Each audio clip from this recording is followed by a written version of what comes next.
I'm very pleased to present Dr. Dexnell Peters, one of my former students, and you've heard all about him. So I will just offer the podium to Dexnell, and he'll make his presentation.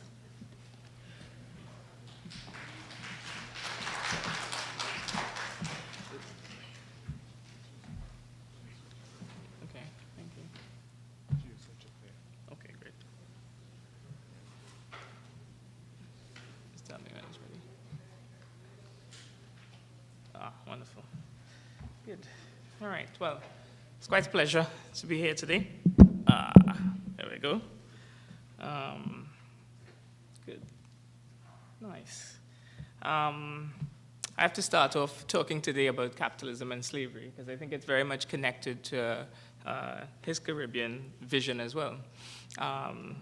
They often call the politician scholar. He saw the study of history as a practical exercise meant to inform what we do today. As a result, we can make a clear link between capitalism and slavery in Williams's Caribbean vision.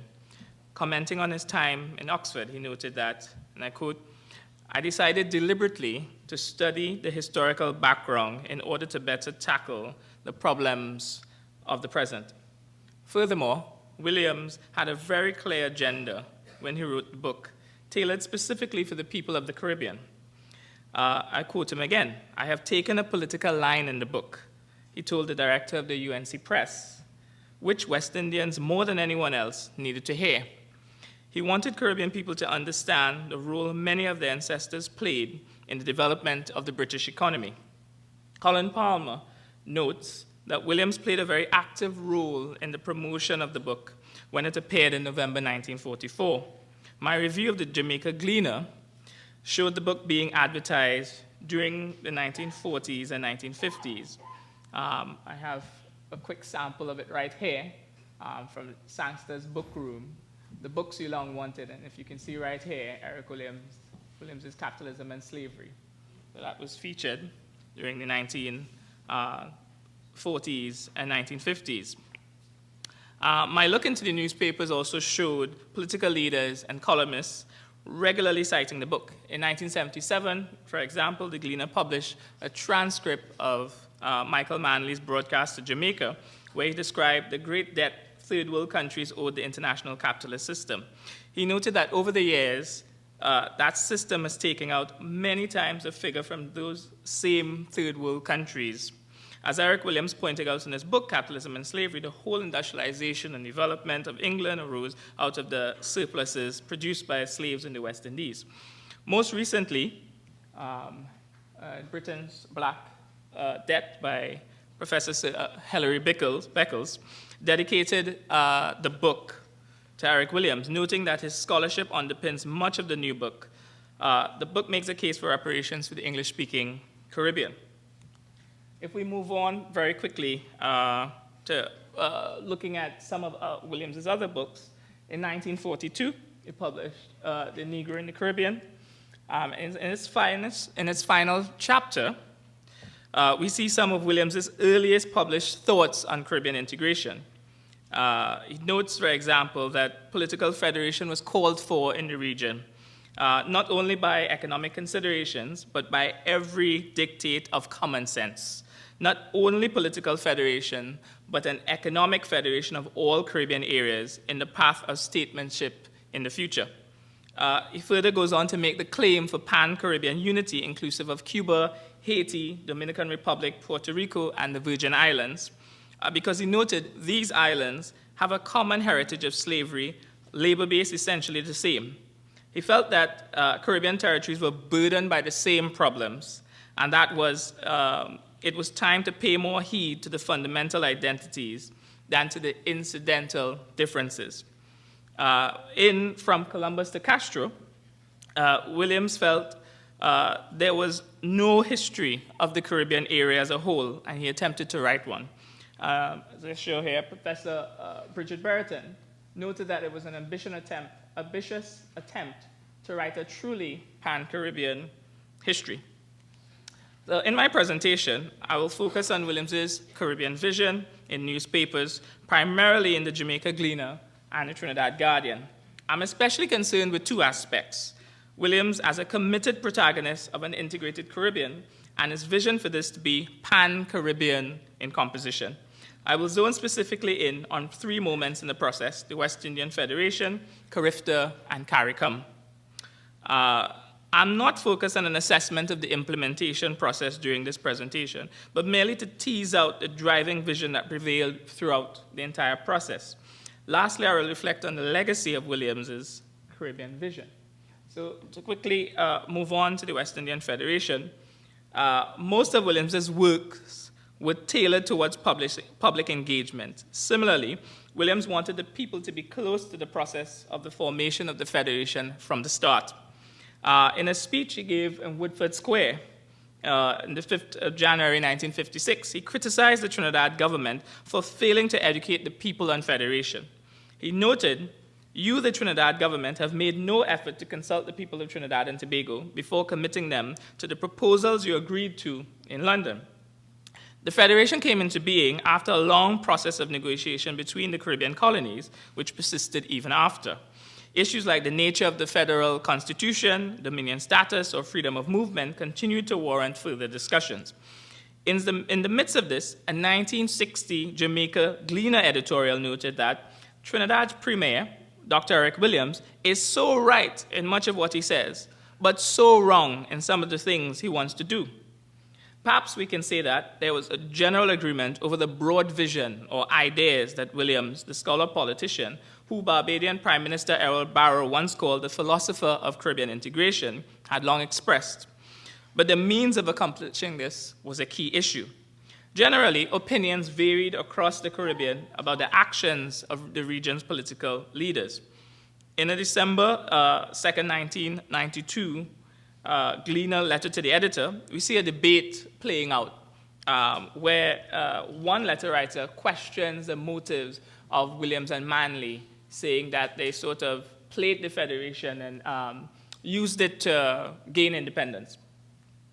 Yet another letter writer comes in to argue against this, saying that it was unlikely that Manley would have planned the results of the referendum, and in the same vein that Williams would have planned that as well, his decision to then leave the Federation. What I can say, nevertheless, that the prevailing view from the newspapers generally was that these two men were committed to the general cause of integration.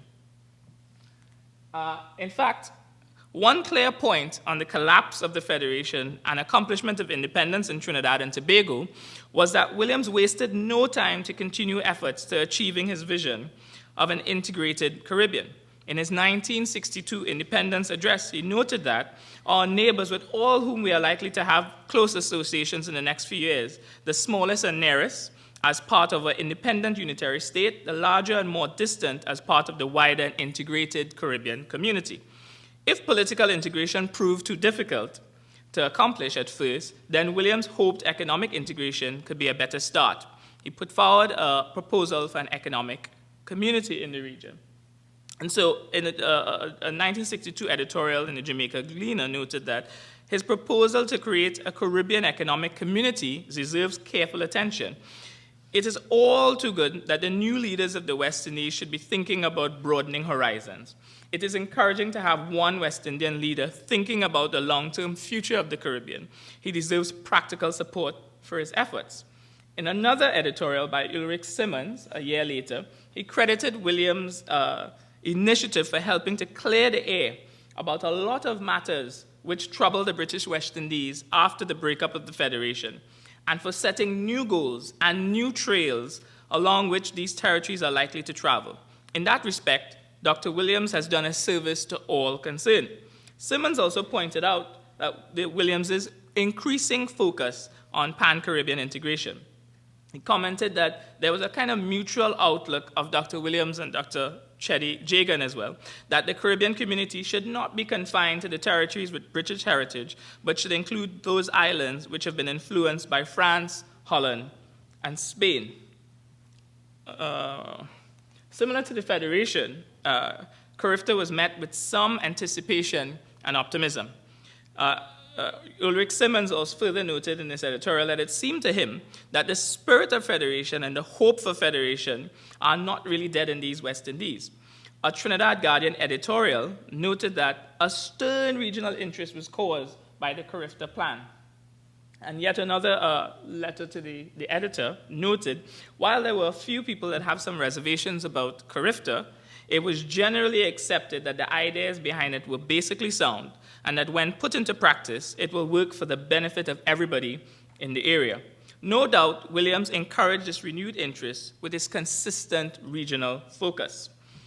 The Trinidad Guardian, in 1968, published an editorial which highlighted how important Williams felt about Carifta coming into being. They quoted him in an address saying that the establishment at Carifta will go down in history as one of the most important milestones in the struggle of the West Indian peoples to achieve maturity.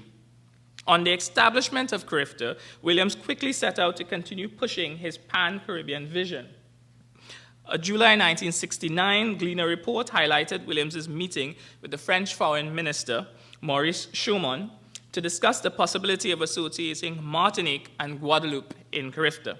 By the next year, Williams's focus switched to Cuba. He began with a call for Cuba's readmission into the Organization of American States, some which, it was reported, was met with mixed reaction by the leaders of the hemispheric body. He, along with the leaders of Jamaica, Barbados, and Guyana, also formally established diplomatic relations at this time with Cuba. Could switch to talking a bit about CARICOM. There seemed to be some interest and fresh expectation again over another significant regional development thrust in the Caribbean and Trinidad and Tobago. A Guardian editorial noted that the meeting of the Caribbean heads of government is looked forward to with tremendous interest. In recent times, there appears to have developed a better understanding among various heads of governments. As the developments took place in the regional integration process, Williams never lost focus on his pan-Caribbean vision. A report in the Gleaner published just a few months before Williams's death expressed his lack of satisfaction in the composition of the Caribbean community. They quoted him declaring that CARICOM was not Caribbean, for it excluded the greater part of the Caribbean: Cuba, Puerto Rico, Haiti, the Dominican Republic, and the U.S. Virgin Islands, French dependencies, Dutch colonies, and Suriname. On Williams's death, just to kind of give a quick sense of how he was remembered at this time, Michael Manley noted, a regionalist who believed that cooperation among Caribbean countries provided the framework through which they could best realize that urge for freedom shared by all. Edward Seaga noted, he had set an example which would inspire the Caribbean people to greater unity and independence. He will also be remembered for his vision of a united Caribbean based on its history and experience. Should it Ramphal, the loss to Trinidad and Tobago is as great as was the value of his life and the work and vision to our entire region. The Prime Minister to St. Lucia, Alan Lucy, he provided the intellectual stimulus for the Caribbean community. If I could reflect very quickly on his legacy, in 1993, a column in the Jamaica Gleaner, Ricky Singh reflects on the process. Sorry? Okay, yes. He begins by mentioning that it was Williams's own Pan-Caribbean vision which was a key factor in the launching of the regional body. He comments, too, on then Prime Minister Patrick Manning's efforts to get Trinidad and Tobago, Guyana, and Barbados involved in closer economic integration and functional cooperation that could eventually lead to political integration, noting that Williams must be smiling in his grave. His efforts failed, but he tried once again in 2008. Several letters to the editor reference the days of the Federation and key leaders then. Recently, in the midst of the Venezuelan crisis, columnist David Commission called for a unified and collective foreign policy among CARICOM countries. In doing so, he drew upon, he asked for a reflection on the genesis of CARICOM's aspirations to a collective foreign policy and on the ideals and principles that would have guided the four major architects of that inspiration, Williams being one of them. He refers mostly to the opening up of diplomatic and economic relations with Cuba in 1972. These two short examples show how Williams continues to be invoked in relations to current ideas about political integration, or his ideas used as a foundation for paving the way forward. In conclusion, it is hard not to see the regional outlook and very strong commitment to Caribbean integration of Williams, especially in considering regional newspapers outside of Trinidad and Tobago. From his initial publications, as I outlined earlier, to his role in the integration movement, Williams remained consistent about his vision that the best way forward for the Caribbean was in unity. Even in the midst of moments of failure, such as the West Indian Federation, Williams's vision never shifted. He wanted a united Caribbean, and he would work tirelessly towards it. He made certain to link independence to the integration movement, and from here, we see more clearly his commitment to a pan-Caribbean unity as he made steps to engage with the non-British Caribbean. Today, Williams would be happy to see the inclusion of Haiti, for example, as a provisional member in 1998, and then as a full member in 2002. In 2017, just 2 years ago, the CARICOM-Cuba Trade and Economic Cooperation Agreement to facilitate closer ties emerged.